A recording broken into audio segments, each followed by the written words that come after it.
ምንድን ነው ቪዲዮ እየሰራ ነው ማስተር አቻልም መስራት አቻልም አቻልም ከቶሎ ቶሎ አቻልም ማለት አቻልም ነው ብራዘር እርሱ ባያጉዳይ የሆነው አቤኔዘር ተስፋዬ ወይንም በቲክቶክ ስሙ ሻማር አቤኔ በትናንትናው ዕለት ለአንድ የልብስ መሸጫ ማስታወቂያ ለመስራት ወደ ሜክሲኮ ልዩ ስሙ ደብረ ወርቅ እሱና ሌሎች 3 ጓደኞቹ ባቀኑበት ከተወሰኑ ሰዓታት በኋላ በፖሊስ ቁጥጥር ስር ሊውሉ ችለዋል። ፖሊስም አመሻሹን ይዞት በወጣው መረጃ የአዲስ አበባን ደንብ ማስከበር ባለስልጣን ስምና ዝናን በህብረተሰቡ ዘንድ ለማጠልሸት ሲሞክሩ ይዣቸዋል የሚል መግለጫ አውጥቶባቸዋል። ምንድነው ያደረጉት? ፖሊስስ ለምን ያዛቸው? ሙሉ መረጃውን ይዘነዋል። እስከ ዝግጅታችን ፍጻሜ ድረስ አብራችሁን ቆዩ።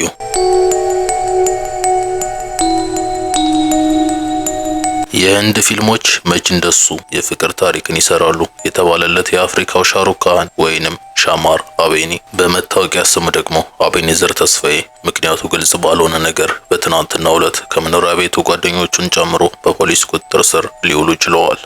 ሰሞኑን ከአንድ የልብስ መሸጫ ቦታ የቀረበለትን የማስታወቂያ ስራ ለጥያቄ ተቀብሎ ማስታወቂያውን የሚሰራበትን ድርሰት ደግሞ በአዲስ አበባ ደንብ ማስከበር ባለስልጣን ያጠነጠነ እንዲሆን አድርጎ ለዚሁ ስራው መሳካት ደግሞ የድሮውን የደንብ አስከባሪ ልብሶችን በትዕዛዝ አሰርቶ ከጓደኞቹ ጋር በመሆን ለማስታወቂያ ስራቸው ወደ መረጡት ሜክሲኮ ልዩ ቦታው ደግሞ ደብረ ወርቅ ህንጻ አካባቢ አቀኑ።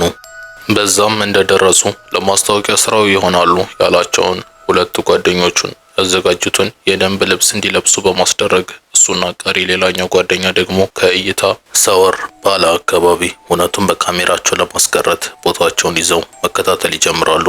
የደንብ ልብሱንም የለበሱት 2 ልጆች ትክክለኛ የደንብ አስከባሪ ሰራተኛ እንደሆኑ በማስመሰል በአካባቢው የጎዳና ንግድ ተሰማርተው የሚተዳደሩ ግለሰቦችን ለማስታወቂያ ስራቸው በቀልድ መልክ ማሯሯጥ እና እቃዎችን መበተን አለፍ ሲልም ከአንዳንዶቹ ጋር ለድብድብ የቀረበ ጸብን በማስነሳት በእለቱ በአካባቢው የንግድ ስራ ተሰማርተው የነበሩትን ግለሰቦች ሲያሸብሩ ከዋሉ በኋላ ሁነቱን በካሜራቸው አስቀርተው የማስታወቂያ ስራቸውን ያጠናቅቃሉ።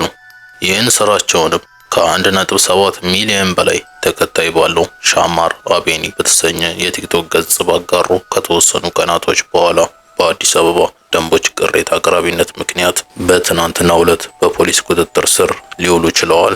የአዲስ አበባ ደንቦች ባለስልጣንም ስለ ክስተቱ በማህበራዊ ሚዲያዎች ባጋራው መረጃ ቲክቶከሮቹ ለግል ጥቅማቸው ሲሉ በአገርና በሕዝብ የተከበረውን የድርጅታችንን ስም በማጥፋትና በህብረተሰቡ ዘንድም ህግ አክባሪውና አስከባሪው የደንቦች ባለስልጣን መስሪያ ቤት ሰራተኞች ያለ ስራቸው ስራን በመስጠት የተከበረ ስብዕናቸውን በማህበረሰቡ ዘንድ ለማጉደፍ የተሰራ ስራ ነውና ይህንን አይነት መሰል ድርጊቶች በባለስልጣን መስሪያ ቤቱ የማይታለፉ ጥፋቶች በመሆናቸው ጉዳዩን ወደ ህግ አካላት የወሰድነው መሆኑንና አሁን ጉዳዩ በፖሊስ ስር እንደሚገኝ ልናሳውቅ እንወዳለን። ሌሎችም እንዲህ አይነት መሰል ስራዎችን ከመስራት እንዲቆጠቡ እያሳሰብን በቀጣይ ሁኔታውን ህግን ተከትለን የምናሳውቅ መሆናችንን እየገለጽን ህብረተሰቡን በትዕግስት እንዲጠብቀን እንጠይቃለን። የአዲስ አበባ ደንቦች ባለስልጣን መግለጫ የሰማችሁትን ይመስል ነበር።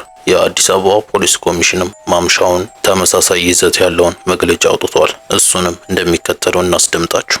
መግለጫው ስማቸውን በመጥቀስ ይጀምራል። ሸጋው ጫን ያንላይ፣ መሐመድ ሐምዛ ያሲን፣ አቤኔዘር ተስፋዬ በየነ እና ጌትነት ደምለው ዳምጤ የተባሉ ግለሰቦች በቂርቆስ ክፍለ ከተማ ወረዳ 10 ልዩ ቦታው ደብረ ወርቅ ህንጻ አካባቢ የአዲስ አበባ ደንብ ማስከበር ባለስልጣን የቀድሞ የደንብ ልብስ የሚመስል በማሰፋት በጎዳና ንግድ ላይ የሚተዳደሩትን ግለሰቦች ንብረት በመበተንና በመደብደብ የቢሮን ገጽታ በሚያንቋሽሹ መልኩ የሐሰት ቪዲዮ አዘጋጅተው በቲክቶክ ማሰራጨታቸውን ተከትሎ በቀረበባቸው አቤቱታ በቁጥጥር ስር አውሎ ምርመራ እያጣራ መሆኑን የአዲስ አበባ ፖሊስ አስታውቋል።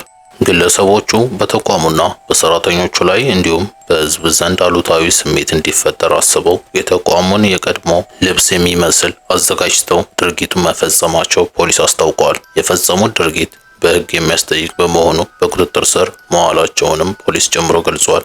ሐሰተኛ መረጃ ማሰራጨት በህግ የሚያስጠይቅ በመሆኑ መሰል ድርጊት የሚፈጽሙ ግለሰቦችም ከህገ ወጥ ድርጊታቸው ሊታቀቡ እንደሚገባ የአዲስ አበባ ፖሊስ ኮሚሽን ያሳስባል። መግለጫውን ያወጣው መጨረሻ ላይ እንደሰማችሁት የአዲስ አበባ ፖሊስ ኮሚሽን ሲሆን እንግዲህ የማጣራትና የመረጃ ማጠናከር ስራዎች በአቃቤ ሕግ በኩል ከተጠናከሩ በኋላ በቀጣይ ሳምንት ለፍርድ እንደሚቀርቡ በአካባቢው ካሉ የቅርብ ሰዎች መረጃው ልናገኝ ችለናል።